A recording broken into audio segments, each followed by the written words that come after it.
The rain hammers the cracked asphalt like judgment.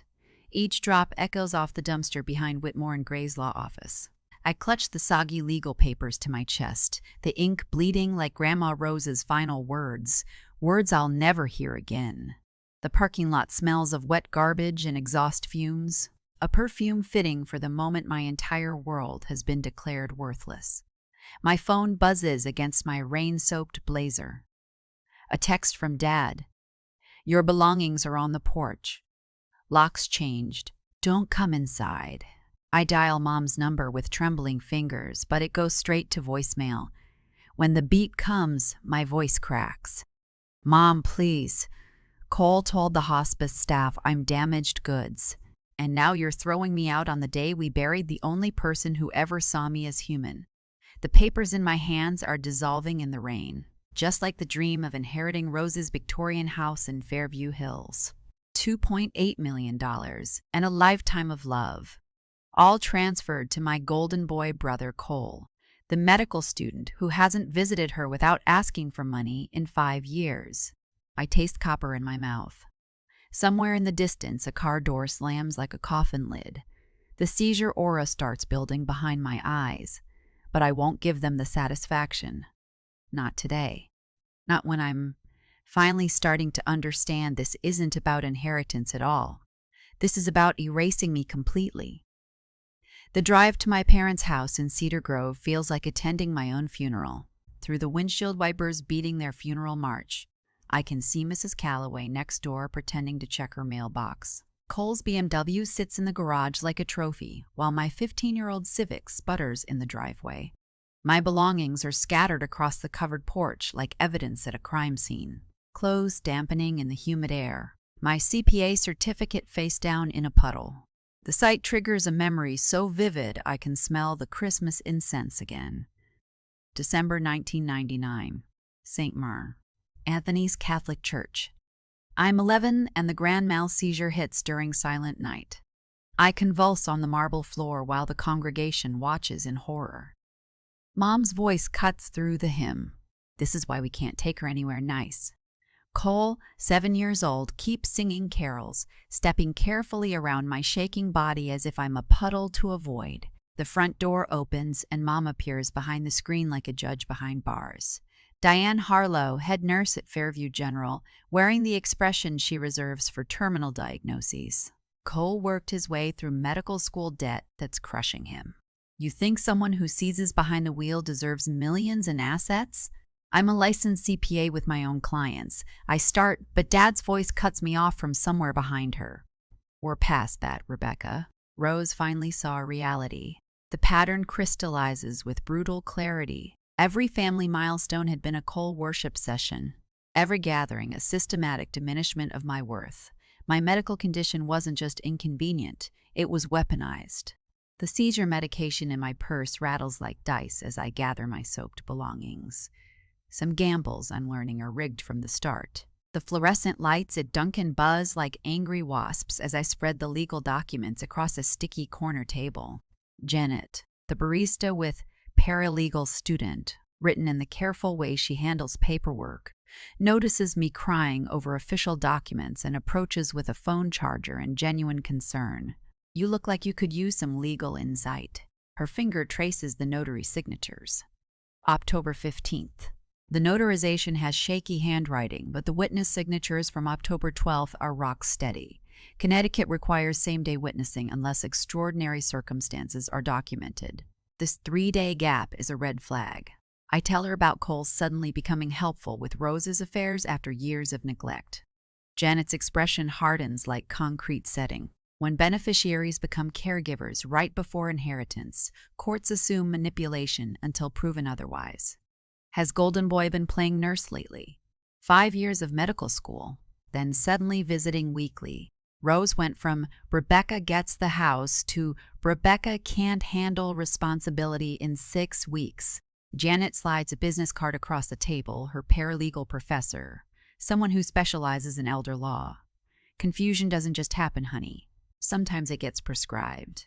The words hit like ice water. I remember Cole showing up with a pharmacy bag last month. Something about helping Rose sleep better. The memory tastes like copper pennies and smells like the antiseptic corridors of Fairview General, where he does his rotations. CVS Pharmacy buzzes with morning rush hour energy when Cole appears, scrubs crisp, white coat draped over his arm like armor. He uses his credentials to expedite my insurance complication, but I can see the gleam in his eyes. This is performance art. Donna, the pharmacy tech with kind eyes, processes my prescription while making conversation. Your brother picked up medication for an elderly patient last month, Rose Harlow. Lorazepam for sleep issues. Said the family requested it through you. I never requested anything. Lorazepam.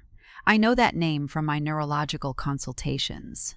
It isn't for sleep, it's for anxiety, and it causes profound confusion in elderly patients. Cole steps closer, voice projected for maximum audience impact. Ladies and gentlemen, witness my sister who believes she deserves our grandmother's millions despite being unable to manage her own medication schedule. Phones come out. The modern pillory is digital, and Cole knows exactly how to work a crowd. As my seizure aura builds, the copper taste, the visual distortions at the edges of my vision, Donna whispers urgently. Lorazepam makes elderly patients extremely confused, extremely fast. Through the building fog, I manage to respond to Cole. At least I don't confuse a white coat with moral authority. The video will be online within minutes. But for the first time since this nightmare began, I have a breadcrumb that leads somewhere dark. Lorazepam prescribed by Cole for a grandmother who had never had anxiety until he started visiting. The Motel 6 on Mercer Avenue smells like industrial disinfectant and broken dreams.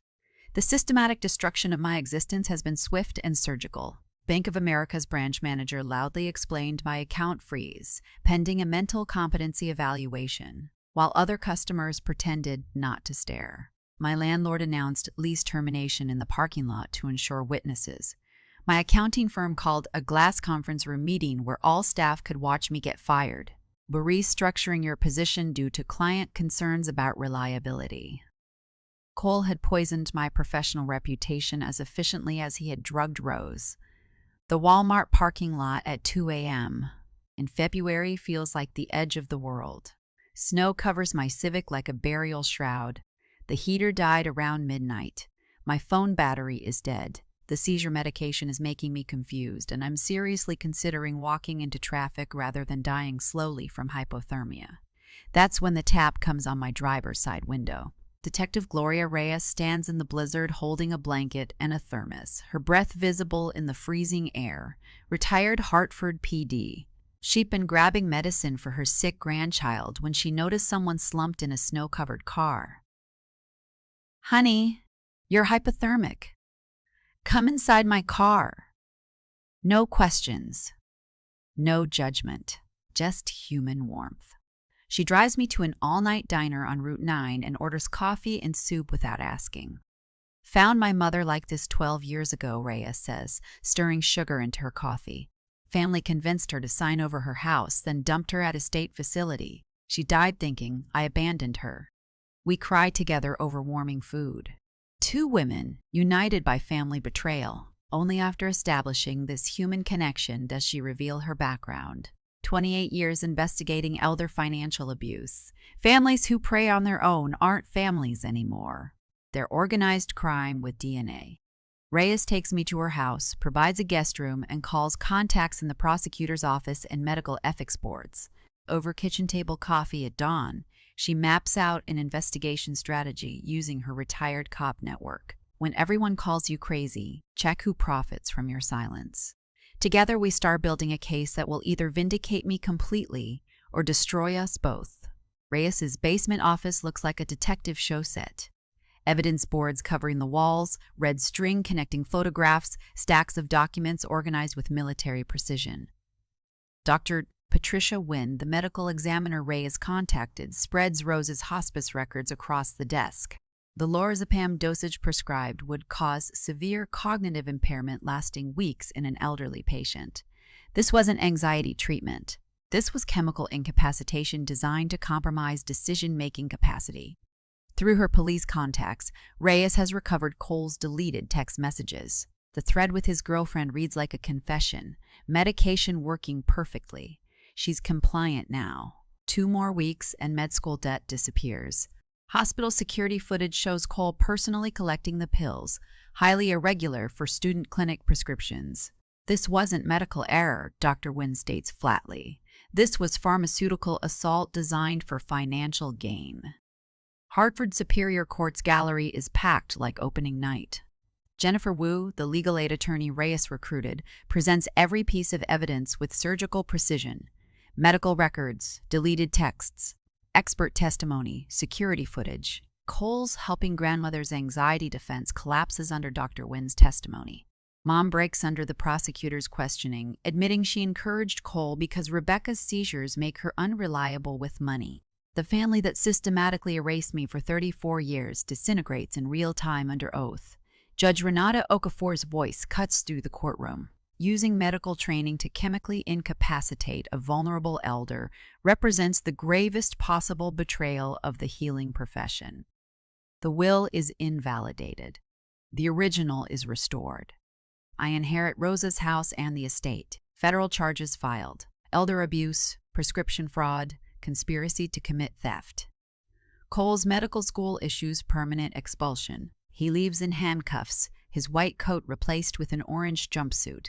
He didn't steal money, I tell the cameras on the courthouse steps.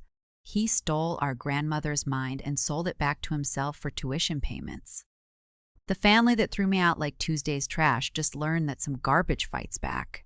10 months later, I stand in Rose's renovated Victorian, watching autumn light filter through windows she'll never see again. Reyes rents the converted carriage house.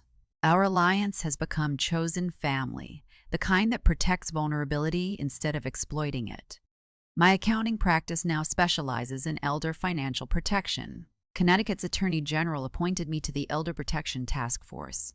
Love should never require a prescription pad or a legal document, I tell the Elder Protection Conference at the University of Connecticut. If it does, it isn't love. The audience rises. And for the first time and longer than I can remember, I don't taste copper. I taste something clean, like winter air, like the particular silence of a house that finally belongs to someone who deserves it.